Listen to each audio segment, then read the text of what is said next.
Over several centuries, countless East Africans were sold as slaves by Muslim Arabs to the Middle East and other places via the Sahara Desert and Indian Ocean.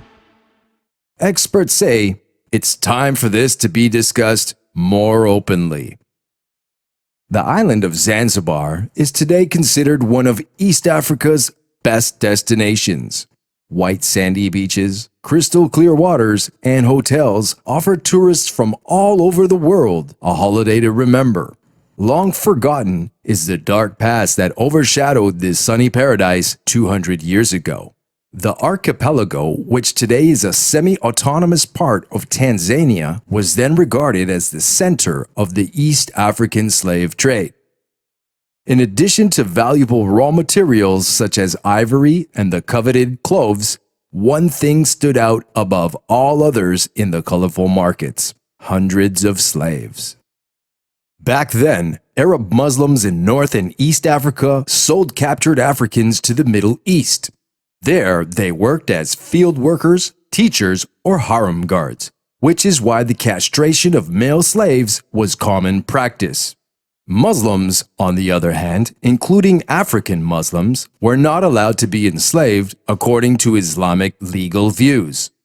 Initially, the Arab Muslims in Eastern and Central Europe took white slaves to sell them to Arabia, but the growing military power of Europe put an end to Islamic expansion, and now there was a shortage of slaves.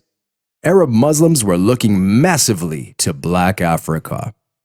The sale of African slaves can be traced back to antiquity. It became popular in the 7th century when Islam was gaining strength in North Africa. This was 7 roots of slavery in Africa, Central East Africa. Ethnic groups such as the Yao, Makwa, and Marava were fighting against each other, and entire peoples within the continent traded with purposes. For Abdulaziz Lodi, Emeritus Professor of Swahili and African Linguistics at the University of Uppsala in Sweden, slavery was a part of different African cultures. When it came to exports, tribal Africans themselves were the main actors. In many African societies, there were no prisons, so people who were captured were sold.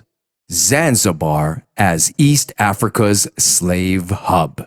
The slave trade in East Africa really took off from the 17th century. More and more merchants from Oman settled in Zanzibar. The island took on an even more important role in the international trade of goods due to the large trade at the Swahili coast and consequently also in the slave trade. This is how the largest slave market in East Africa was created. Only estimates, some of which vary widely, exist as to how many Africans were sold from East to North Africa. This is also due to the fact that many of the slaves perished.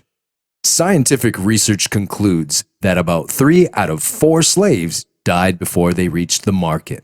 Author Ndiaye estimates that 17 million East Africans were sold into slavery.